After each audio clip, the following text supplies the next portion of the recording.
Hey guys, it's Saturday. Just wanted to give you a quick update on the previous week and what happened. Had a very successful week. Michael P., who is in New York, actually did 3 deals this week. We had 4 meetings. One of them we had to reschedule. And what was really beautiful about it is every business owner was actually there. He gave me the schedule of the times he wanted to talk to the business owner. When we got on the phone, he said, "Mr. Evans, hang on a second. Let me get him online." Next thing I know, the business owner is actually there. The other thing he did was very, very important is he did a seller profile sheet prior to every meeting. So for those of you who are in the program, you've got within the bundle, there's several things there. There's an executive profile, there's a seller profile, there's a buyer profile.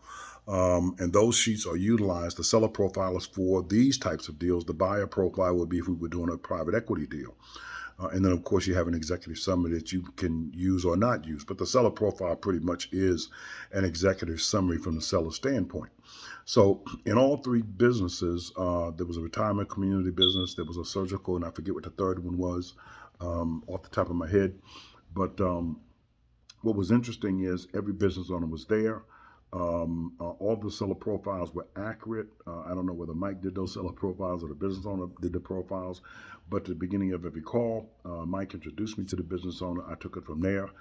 Didn't hear from Mike again until at the end when we talked about what we need to do in terms of the next steps. And so what I did is I kind of probed the business owner based on his seller profile. Number one, to make sure that he definitely meets the criteria. And then number two, talk about the process that we utilize in terms of next steps. So let's back up for a minute.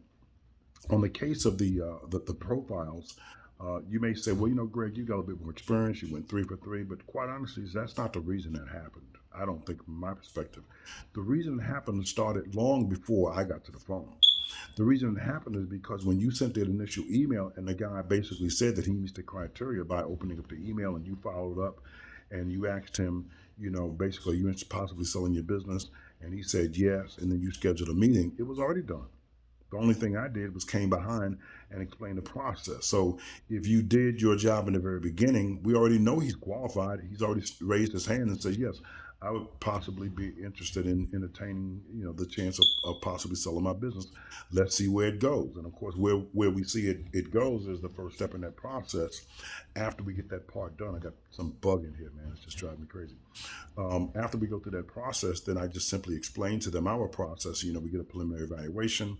We need your balance sheet and your income statement for the last 2 years. And then we run some numbers and give you an idea what the business could possibly be worth. So when we decide to send that out to our buyers and investors, we have an agreement on that price.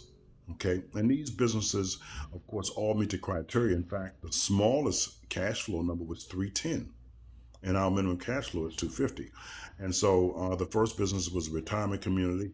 Um, they own the real estate. I think he had an appraisal or something done. He said he thought it was worth about somewhere in the $7 to $10 million range, if I recall. That could be a deal that crosses between private equity and brokerage. Okay, it may not. I don't know. We'll find out shortly. Then this one of them was a surgical business. The buyer, I'm sorry, the seller of the business has cancer, and so she's not been able to do the things because she's going through treatments and so forth. But a brilliant business model. In fact, both of them brilliant business models. And there was a third one I don't remember off the top of my head that one, but all 3 of them met the criteria. In addition to that, on yesterday, which was Friday, Mike sent another deal. He sent another deal at 4:45 his time, 3:45 my time, quarter to 5. He was sending another deal. That deal we'll talk to them next week. I think they're doing about $2.4 million. So let's kind of see what happened here. This guy has been here less than 2 weeks. All right, less than 2 weeks. This week we did. We scheduled 3 of the 4 deals he had on the table. There are 6 altogether. All right. The first 3 we got. One of them we have to reschedule. There's another in Canada we're working on, and then there's the 6th one that we got on Friday. We haven't had a chance to reach out to him yet. So this week we did 3. Now I say you're probably saying, well, yeah, you got more experience, but that's not what did it. What did it is started long before. So that's why you understand that the email system and you doing your job and following up, you're the one who was responsible for the guy being there because he met the criteria. You're the one that made it possible, not me. All I did was verify the information and go to the next step in terms of our process.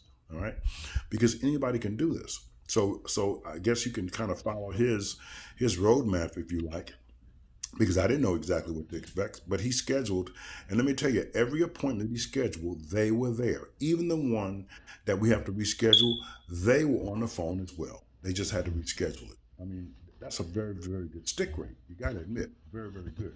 So out of we did 3 of the 4 this week, and he's been here less than 2 weeks. So he's looking, staring at right now at about 4,500. Then we've got another one we're going to be doing on Monday. We get that one, that would be 6,000. We go back and get the one we had to reschedule it. He gets that one. You know what I mean? And you're looking at $7,500. Pretty strong, right? And if one of them turns into brokerage, he could, I mean, into private equity, it could be a whole other ball game. But if you just go with the business model we're using, where we're helping the brokerage firm list businesses, it's a great income. All right? Anybody can do this. All right. Now, the next topic is the leads. You've got 3 more days before the discount goes away, and it will go back up to where it was. And so you can use those leads for M&A. You can do some business loans. You can use them for insurance, whatever you want to use. It doesn't matter to me. Once you purchase them, they are yours. Okay, these are very good leads for business M&A, because these businesses are doing between 1 million and 10 million plus in revenue. So they're good for you. Just about business loans as well. But most of these businesses, of course, they've been asked whether or not they'd be interested in selling their businesses at point, but that's not a big deal, because all business owners are asked, about selling their business at some point. They get calls about this like they do business loans, but not nearly as much as you do on some of the other things you guys probably represent. And so this represents an outstanding opportunity, because you've got the email of the business owner, you've got his name, you know for sure that he is the owner because the title is there, you know the name of the company, you have the phone number. All right. What else could you want? Okay. Really, really good information. And it's the most important thing, because if you're doing a campaign and you're doing ads or whatever it is, you're trying to get the email. Well, in this case, you got it. That's the most important thing. You know who the person is. All right. And you got to remember this. When you do a list, no matter where you get it from, you're going to have a certain number of emails that are invalid or bounce. And here's the reason. Number one, the business owner could have died. Number two, he could have sold a business already. Number three, he could have sold it to an outsider, but he's still there. But I mean, when he's still there, he's still a shareholder, but he's not there. He's gone home, but he still owns a small percentage of the business or whatever they've negotiated on the recap or whatever it is. So he still owns equity in the business. He's just not there. Or his family, his kids. You'll find a lot of businesses where the sons and the daughters have taken over the business and dad's at home, but he's still on the board or something of that nature. So those are just some of the reasons why um, the emails could be invalid. So what you want to do, obviously, before you put those emails in your get response, your autoresponder, you want to make sure that you put those in zero bounce, never bounce. Those are the 2 very good email verification systems, because you want to make sure those emails are good before you put them in your autoresponder. Okay, and of course you want to do the process of doing 49 a day. It works out really well because it is easily manageable. So if you do 49 emails a day, I send the first email on Saturday. I'm sorry, on Tuesday. We talked about that many times. So for those of you who have your links, you know exactly what needs to be done. For those of you who just get started, you don't have your links, you still have time to get your link on Monday. So you want to make sure you call the business financing firm that we work with, as well as a consumer financing firm that we work with, and get that part done. So you'll be ready to send emails out on Tuesday morning. The third thing we need to talk about really quickly is on Monday. On Monday, we're going to have one of the last M&A Deal Finder programs, trainings. Mike is going to be there. I've already asked him to be there to kind of talk about what happened on his deals, so you can hear from him what actually happened on these deals, what perspective he got a chance to see, in terms of what I've done in the process, and how he got how he got those deals to stick and all that kind of good stuff. So he'll go through some of those things, and I think that's going to be very, very important for you to hear someone who's actually doing it. And again, as I said, it's not a difficult job. He's got 6 deals on the table, and it's been less than 2 weeks. So anybody can do this. Lastly, the video, I have a video there called Let's Chat from Jim Parker, who is a successful business broker and also part of the IBBA. I think he's on the IBBA board. That's the International Business Brokers Association. And he's doing an interview with Kyle Griffin, who is the former president, I believe, of the IBBA and a top producer in business brokerage. And he's talking to him about how he got the success that he did. And one of the most important questions he asked early on is, where do you get your leads? And you really need to hear this so you can understand this business from brokers' perspective. We are not brokers. We are finders. We're not intermediaries. We are finders. We're not agents.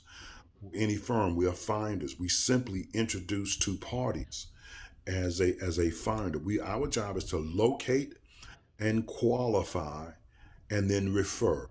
Again, locate, qualify, and then refer. So in the case of Michael, he located the businesses. We scheduled a meeting. We qualified them, collect the data that we need to get, and then we pass them on. And once there's an agreement in terms of the valuation, those types of things, and he signs a listing agreement, and then you get paid 10 days later. That's the process, okay? The last thing is, again, we're having a meeting on Monday night. I think that's the last one. Yeah, Monday night. That will be one of the last meetings that I will probably do for a while. Because there's no need to keep having meetings throughout the summer and all that kind of stuff. And I can communicate with you this way or through text or through email, because this is really not difficult. But then the most important thing is to make sure you have bullets, folks. So take advantage of the discount before the discount goes away. It'll go back up to the normal price at the beginning of May, on May 1st, okay? And I think that's about it. And so if you have any questions, all you have to do is just text me. I'll be watching the NBA games today and and all that kind of good stuff. And enjoy your Saturday, enjoy your weekend, and get some stuff done. For those of you who haven't gotten your leads, you'll be getting them this weekend. It's been a really, really busy week for me. In addition to doing deals with Mike, doing deals of my own, and some other things that I'm doing. So you will get your you will get your leads. You will get your leads this weekend. Also, one thing to note about Mike is, even though he's in New York, all of those deals were on the West Coast. I think Nevada was one, Los Angeles, Washington, and Colorado, Oklahoma. I forget which one it was. But so they're spread out. And so he's in New York. All right. So I guess it really didn't matter, and it doesn't. And the process he went through in terms of scheduling the meetings was brilliant. But the most important thing, he understood his role, and that is, if you're going to schedule a meeting, he was able to make sure that meeting stuck. And so, and that's very, very important, because, if the business owner is not there, nobody has an opportunity to make any money. So kudos to Mike. Guys, be on the meeting that we have on Monday. We're going to talk about the video. I am not going to show that video. So I would really, really hope that you would look at that video. I am going to show you one other that's about 4 minutes long, and it's the 4 stages of business brokerage. And so I can show you exactly where you fit. This is going to be some great training. You're going to learn a lot, and hope you make it. And don't forget, get the leads. Let me know this weekend or early in the week so you have some leads for Tuesday. Guys, I appreciate you. Enjoy your weekend, and I'll talk to you on Monday. And again, if you need to reach me, just text out to me, 770-256-7676. Thanks so much. Bye-bye.